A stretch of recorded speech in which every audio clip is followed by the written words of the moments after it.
Olá, amigos da prótese. Eu sou o Luiz Fernando Burato da CNG e eu vou aproveitar um dia a dia do meu laboratório, do nosso laboratório de apoio aqui da CNG, para comentar com vocês algumas realidades dos casos que nós temos aqui conosco. Eu tenho aqui uma solicitação de um caso, ou seja, de um paciente, mas tem o caso inferior e o superior. E nesses dois casos, a solicitação é seleção e soldagem de attachment. Nesse caso aqui, ao invés da pessoa ligar a peça do attachment, o macho ou a fêmea, na estrutura e fundir em monobloco, ele fundiu as peças primeiro e agora eu vou soldar a pecinha necessária, seja ele macho ou fêmea, conforme o attachment. A única coisa é que, na minha ordem de serviço, tem posicionamento e soldagem do attachment. Mas qual? Qual é o attachment? Porque não veio a solicitação. Então, o que acontece? Aqui no laboratório, que é o caso seu, é onde você vai produzir a solicitação. Ou seja, você vai posicionar o attachment. Mas qual attachment? Porque aqui não está discriminado. Como é que nós vamos fazer isso? Eu acho que nós vamos ter que dar um pulinho na sala de aula para a gente conversar sobre esses casos.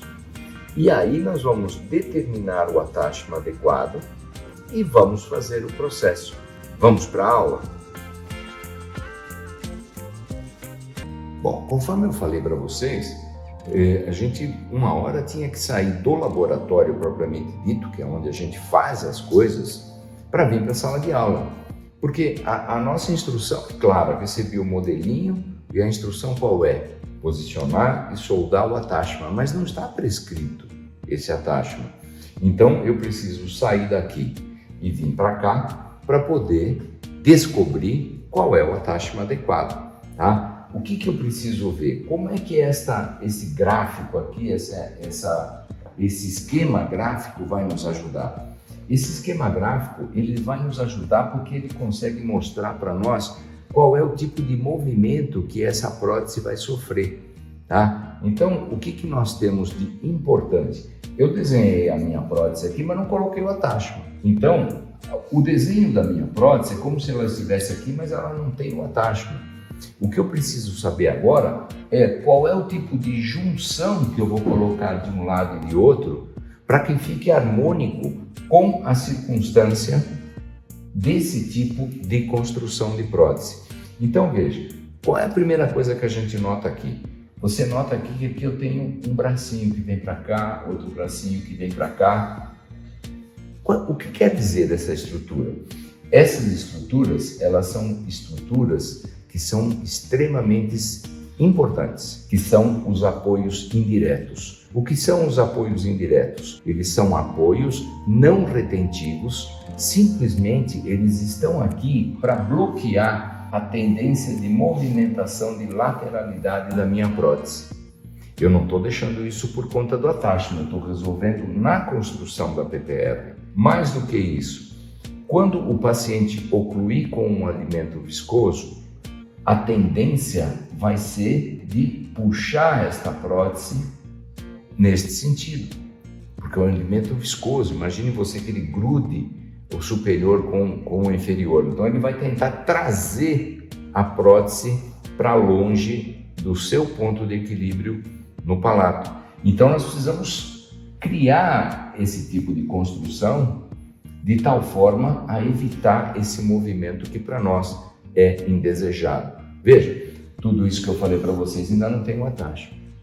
Mais do que isso, eu fiz aqui, que você percebe, olha, eu fiz uma região que é chamada de região de recobrimento parcial palatino. Aí você vai dizer, meu Deus, mas o cliente não aceita, porque ele não quer, porque ele tem enjoo, bambambam, caixa de fósforo. Na verdade, ele tem medo do novo. É natural, porque ele desconhece. Mas se você colocar esse tipo de recobrimento na posição certa, ou seja, não colocar na região da rugosidade palatina, colocar na região de palato liso e fizer esse recobrimento amplo, porém fino, o paciente vai se adaptar muito rapidamente. Qual a vantagem disso aqui? Primeiro, ela está sobre uma região de osso que não reabsorve, que é a região do palato, tá? Então ela é muito importante porque é um apoio permanente. Esse apoio permanente vai fazer com que a gente consiga trabalhar com essa prótese com grande estabilidade, inclusive usando um pouco da retenção do próprio vácuo formado entre o recobrimento parcial palatino e a região do palato propriamente dito. O que você acha até agora? Estamos indo bem? Note, eu não coloquei a Attachment ainda. Agora eu vou colocar o Attachment. Bom, então o que acontece? Eu já estabilizei pela construção da minha PPR, eu já estabilizei no plano horizontal. Eu já estabilizei do ponto de vista da movimentação reversa que ela pode estar sujeita.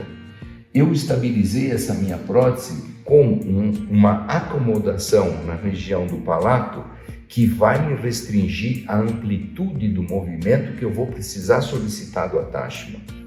Se eu tiver muito movimento e o Attachment me der pouco movimento, vem a sobrecarga. Então, o que eu preciso fazer? Eu preciso garantir que eu tenha o recobrimento para diminuir a amplitude do movimento de tal forma que eu consiga colocar um Attachment bastante estável, duradouro, mecânico. Nós estamos falando, portanto, de um Attachment que é o SF 3.0.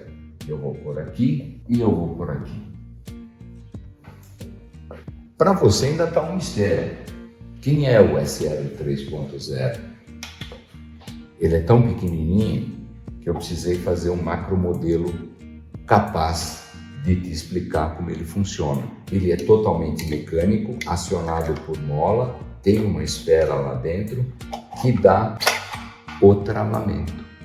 Tá? Então veja, esse tipo de Attachment, que é o semi-rígido, ele tem movimento? Tem. Mas é pouco. Ah, é pouco? Então eu preciso que a PPR, que é a estrutura da minha armação, contemple a restrição a amplos movimentos, que foi exatamente o que nós pensamos no nosso projeto. Nessas condições, eu vou poder usar um tipo de Attachment mecânico, acionado por mola, com uma alta longevidade, de tal forma que o nosso paciente vai ter uma estrutura, uma prótese com grande estabilidade. Sempre que você fizer uma estrutura com estabilidade, a adaptação do paciente é muito rápida, porque ele não vai sentir movimentos indesejáveis que vão deixá-lo inseguro, tá? A estabilidade para nós, claro, a retenção é uma obrigação, mas a estabilidade é o bônus que nós vamos dar para o nosso cliente para ele se sentir melhor. Bom, o superior nós já tratamos. Agora nós vamos tratar o mesmo paciente, no caso inferior. Vamos fazer as mesmas considerações para que a gente consiga trabalhar com o Attachment adequado. Dá uma olhada. O princípio que eu fiz foi o mesmo. Eu criei um esquema gráfico e estabilizei a minha prótese independentemente do Attachment que eu vou colocar. Estabelecendo essa circunstância de equilíbrio, eu vou ver o que é que o meu Attachment precisa fazer para poder selecioná-lo devidamente. Eu vou ter muita amplitude de movimento, pouca amplitude de movimento? É isso que eu preciso saber. E para isso, nada melhor do que eu enxergar o escopo da prótese que eu vou fazer. Veja, não coloquei o Attachment, coloquei a estrutura básica da minha armação. Veja, tem um elementozinho aqui em posterior, vou colocar um grampo clássico nele, tá? Eu tenho aqui aonde vão os meus Attachments, mas eles não estão presentes. E você vê que eu coloquei o mesmo tipo de estrutura que eu coloquei no superior. O que são os apoios indiretos? São apoios não retentivos. Isso é muito importante. Ele não é retentivo, ele tem função clara de estabilizar a prótese, tanto no plano horizontal, como também para evitar o movimento reverso dessa prótese. Perfeito? Bom, então ela já está estabilizada, Se você montar essa estrutura e colocar na boca do seu paciente, inclusive, diferentemente do caso superior, porque aqui eu ainda tenho uma estrutura de grampo clássico para usar, essa prótese já está estável na boca do paciente. Agora, eu preciso saber, mas eu quero o apoio dos conectores, porque ela não vai reter, ela vai ficar tensa. Claro, então vamos usar os conectores com essa finalidade. O que a gente percebe? Se eu colocar uma Attachmentzinha aqui, qual é a mobilidade que eu vou precisar dele?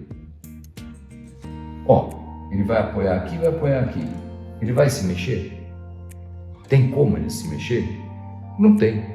Então, a mobilidade do meu attachment nesse ponto é nenhuma. O que significa que se eu colocar um attachment do tipo semi-rígido SR 3.0, ele vai estar muito confortável para ser utilizado. Muito confortável para ser utilizado. Ele vai até trabalhar com folga. Agora a gente vem para o lado de cá. Bom, e nesse lado aqui? Como é que nós vamos fazer? Qual é o tipo de movimento que essa prótese vai ter nesta região? Aí você vai falar, ela vai tender a ter esse movimento. Seria um movimento de grande amplitude se ela não estivesse conectada com essa região que é fixa. O que significa que esta minha região ela vai ter uma amplitude de movimento restrita em função do apoio que ela tem no outro hemiarco. Você já sacou. Aqui nós vamos colocar também um attachment semi-rígido. Veja, as considerações elas não são complexas, né? Não é uma coisa assim extremamente complexa, mas a gente precisa fazer esse nosso trabalho com consciência. O que nós queremos dar para o nosso paciente? Retenção, estabilidade que gera confiança, adaptação rápida. Então essa construção me permite usar o SR do mesmo de um lado e de outro, mesmo num caso inferior com extremo livre unilateral, ok? Não é difícil, turma, não é difícil. Vocês com o tempo vão ganhando experiência e vão percebendo que o grande segredo é o esquema gráfico e o entendimento do movimento que a nossa prótese será solicitada.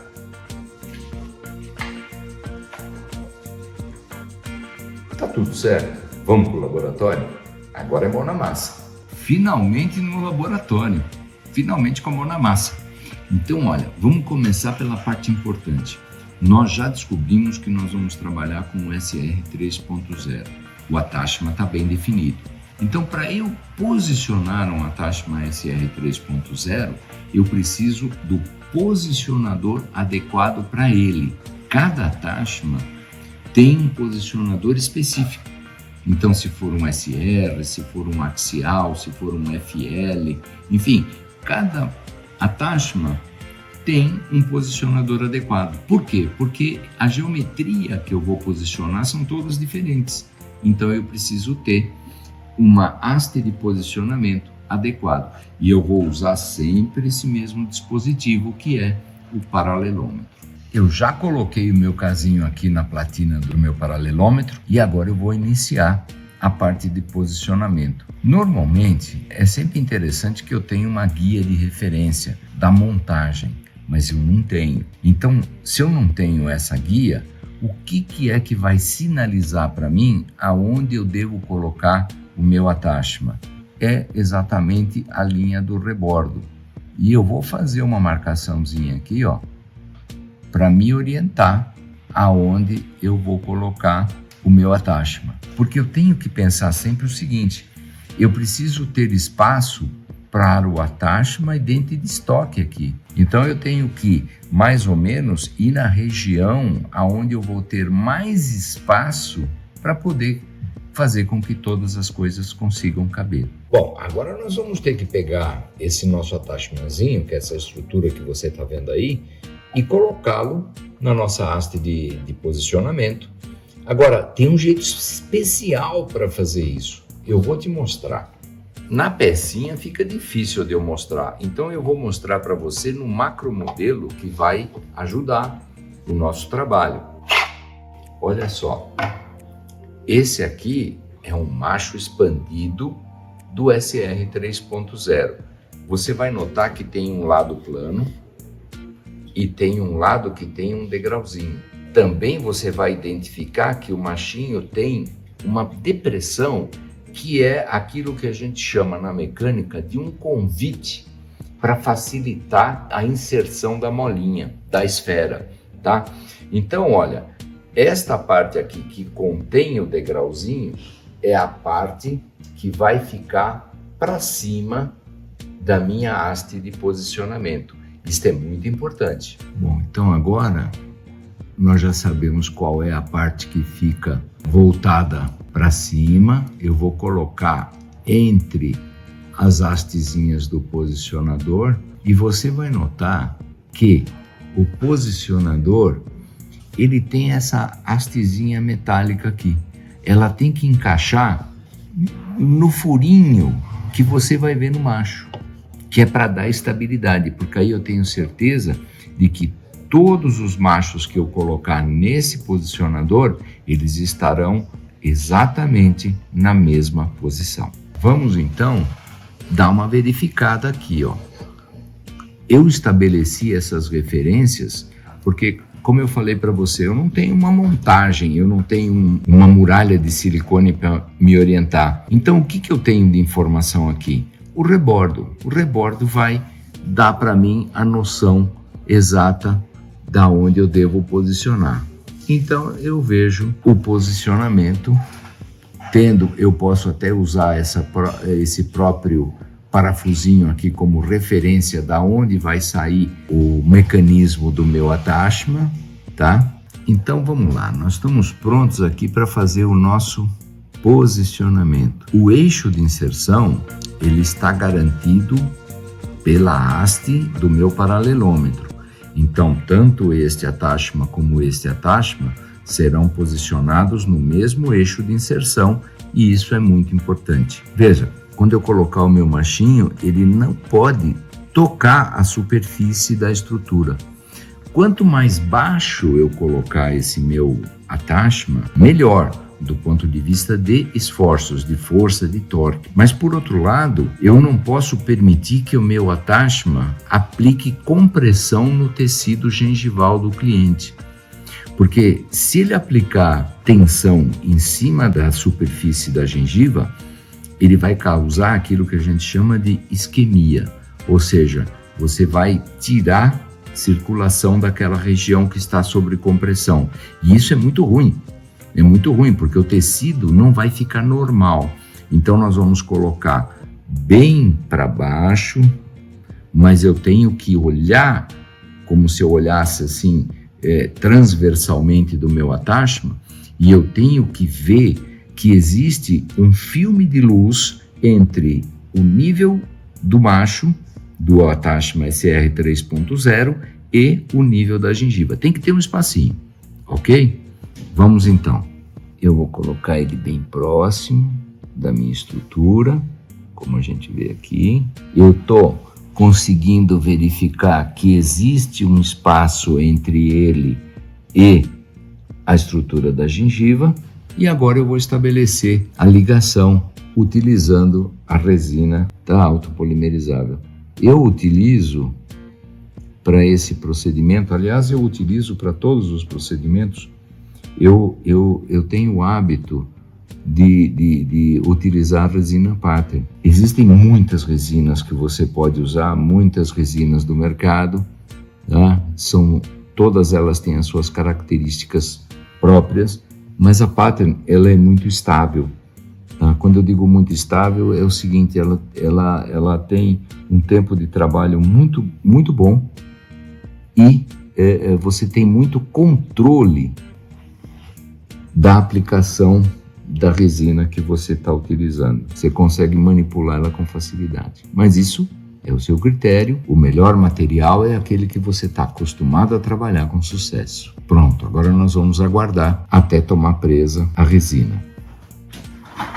A resina já tomou presa. Eu vou dar uma cutucadinha aqui só para ter certeza. Não, já está rígida.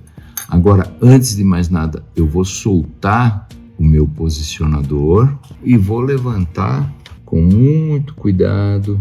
Veja que a pecinha tenta sair junto, você segura ela e levanta perpendicularmente à estrutura. Muito bom. Então esse attachment já está em posição e agora eu vou colocar o outro lado. Também da mesma forma, o que é importante para mim, ó, aquela parte do degrauzinho tem que ir para cima. E eu vou colocar a minha hastezinha de segurança bem no furinho da esfera, porque nós queremos que tudo tenha a precisão necessária. Agora eu vou passar para cá para que você possa acompanhar este posicionamento aqui. Vou posicionar a minha pecinha, vou verificar que ela está atendendo ao eixo aonde eu quero que o meu attachment repouse e vou verificar também que tem um espacinho entre o macho e a gengiva, porque conforme nós já conversamos, eu não quero que haja compressão do tecido gengival, senão gera isquemia e aí é aquele transtorno enorme. Eu posso dar uma viradinha aqui para você ver melhor e agora eu vou aplicar a resina. Conforme você já deve ter notado, o meu pincel é diferente daquele pincel que vem no kit da própria resina Pattern. Ele é um pincel bem fininho. Ele é um pincel da Condor 422000. Esse pincel é excelente para esse tipo de trabalho, porque você porta uma quantidade de resina bem pequena, bem dentro daquilo que você necessita. O próprio pincel que vem no kit é uma monstruosidade. É grande demais aquele pincel. Faz com que você porte uma quantidade de resina que fica depois difícil para você gerenciar. É claro, eles fazem um pincel grandão porque assim você, na hora de pegar resina, pega um montão.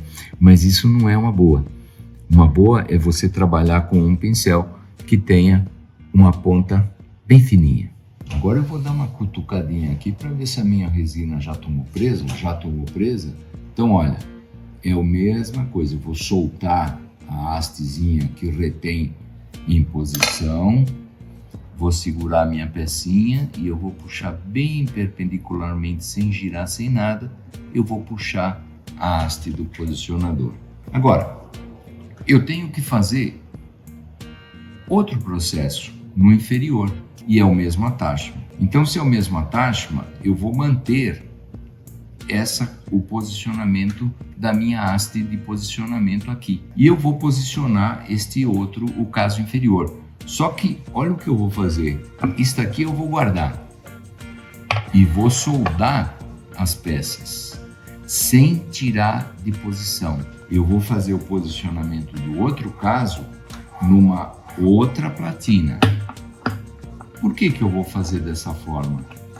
Porque se eu tiver algum problema de processo, e já aconteceu comigo, na hora que eu fui soldar, o attachmentzinho danado não estava bem presinho com a resina, ele caiu. Veja, é dramático, porque aí o que acontece? Eu tenho que soldar o lado que não caiu, depois roubar o posicionamento desse e transferir para aquele que eu tenho que reposicionar.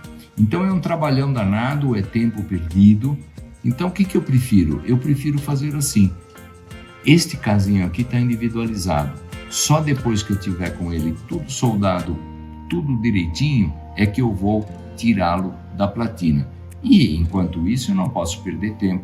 Eu vou posicionar utilizando uma platina extra, ok? Vamos lá, então. Eu vou posicionar e daqui, enquanto ele toma presa, eu já vou soldando o caso superior. Olha, eu já ia saindo para posicionar a parte inferior do caso. Mas aí o que acontece? Aí você chega mais pertinho do modelo, você vê ele com mais calma, e aí você percebe, tá? Na moldagem, você vai perceber que os nossos dentinhos, ou melhor, o dentinho do nosso paciente, ele está severamente desgastado. Esse desgaste aqui que a gente vê é chamado desgaste funcional. O que é o desgaste funcional? É o desgaste do uso, né? A pastilha de freio não gasta? Gasta. Pneu não gasta? Gasta. O dente gasta também, né? Então, ao longo de anos e anos que ele está trabalhando, está cumprindo sua função, ele sofreu um desgaste. Quando há esse desgaste, o paciente tem um problema que se chama a perda da dimensão vertical. Então, é interessante a gente ter isso em mente, porque muitas vezes você pega um casinho e na hora que você vai colocar o attachment, você fala assim, poxa, mas não cabe o attachment. Tem que caber, com toda certeza. Então, o que acontece? Muitas vezes, não é o caso desse, mas muitas vezes nós não temos o espaço suficiente para o attachment porque houve perda da dimensão vertical por desgaste funcional, né? E é uma coisa que às vezes passa desapercebido, inclusive para o próprio cirurgião dentista, porque o que acontece? Muitas vezes o cliente ele está preocupado com o investimento que ele vai ter que fazer, né? Para conseguir reabilitar a sua boca. Mas existe uma forma de fazer para que as coisas deem certo. É preciso resgatar a dimensão vertical do paciente para a gente tocar o nosso caso com tranquilidade. Aqui eu estou colocando o meu attachmentzinho em posição, resgatando ele com resina. E aí eu imagino que você deve estar com uma tentação. A tentação é... Vamos colocar um attachment aqui nesse elemento posterior? Por que não? Vai ficar bonito, vai ficar mais estético, vai ficar uma prótese sem grampo. Cá para nós. Não faça isso. A gente tem que pensar no usuário. Tudo aquilo que está mais na região anterior, o paciente gerencia com uma certa facilidade. Imagine, tá? Ele vai ter que se virar para colocar essa estrutura, essa prótese. Se você tiver 3 pontos para ele encaixar simultaneamente, sendo que um está lá no fundo, lá no posterior, ele vai sofrer dificuldade. E eu conheço casos de pacientes que abandonaram o uso da PPR justamente por não conseguir colocar, não conseguir acertar, porque fica muito crítico. Então, vamos nos resguardar dessa tentação e vamos trabalhar na parte posterior com grampo clássico. Combinado? Bom, aqui a resininha ainda não tomou presa, mas não podemos perder tempo. Vamos soldar? Vou levar minha pecinha para soldar.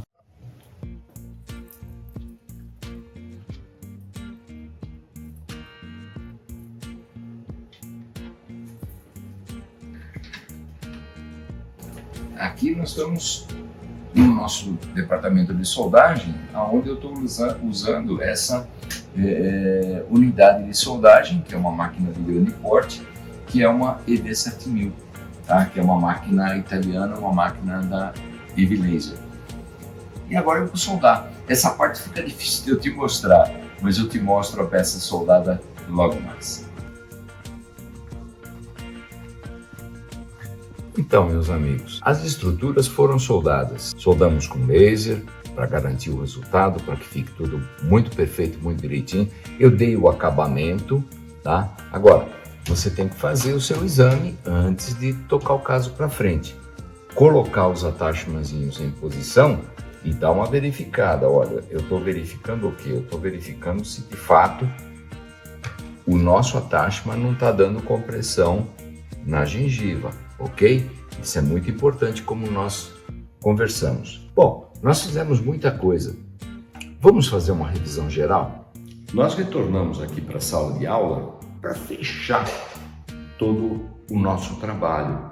Então, olha, as nossas pecinhas agora vieram do nosso laboratório, foram soldadas, dado o acabamento, verificando se a soldagem não tem porosidade, que está tudo direitinho, verificando que há espaço suficiente para não haver compressão da gengiva. Então, neste ponto está tudo resolvido. Mas o que eu queria ressaltar com você é que esse planejamento que nós fizemos aqui, que nós desenvolvemos no nosso trabalho de investigação sobre o modelo do attachment adequado, ele também foi feito para o técnico encarregado. E o técnico encarregado se incumbe de passar esse planejamento para o cirurgião dentista. Então, com isso, o que acontece? Tudo aquilo que está se passando no caso, ele fica devidamente reportado. Então, com a anuência do técnico, com a anuência do cirurgião dentista, tudo vai funcionar em harmonia e nós vamos poder garantir a eficiência do caso. Lembre-se que a construção da armação de PPR, ela é fundamental para que tudo possa funcionar, tá? Ela é importante. Aqui nós falamos dos apoios indiretos, aqui nós falamos dos apoios indiretos e do recobrimento parcial palatino. Tudo isso são coisas que precisam caminhar, essas informações têm que ir daí em diante para que a armação da removível seja produzida de acordo com aquilo que nós preconizamos. E é importante lembrar, isso que nós fazemos não é uma coisa que nós estamos fazendo de agora. Nós fazemos esse tipo de planejamento há muito tempo. Eu vou mostrar para você, olha, o nosso planejamento, ele está encadernado até o ano 2000, mas na verdade ele é muito anterior a isso. Nós já fazíamos o nosso trabalho. Então, todo tipo de planejamento que nós fazemos, ele acaba sendo reportado e ele é guardado aqui. Para nós, tudo isso é feito sempre com a referência de data. Então, se lá na frente você tiver algum problema com respeito a isso, é importante que você, todo caso que você for trabalhar no seu laboratório com a nossa assistência, é muito importante que você reporte esse caso notificado com a data, porque aí eu tenho como voltar esse caso e verificar aqui nos nossos apontamentos, ok? Olha, eu agradeço muito a você ter nos acompanhado nessa nossa aula, nesse nosso conhecimento na utilização de um attachment semirrígido, o SR 3.0.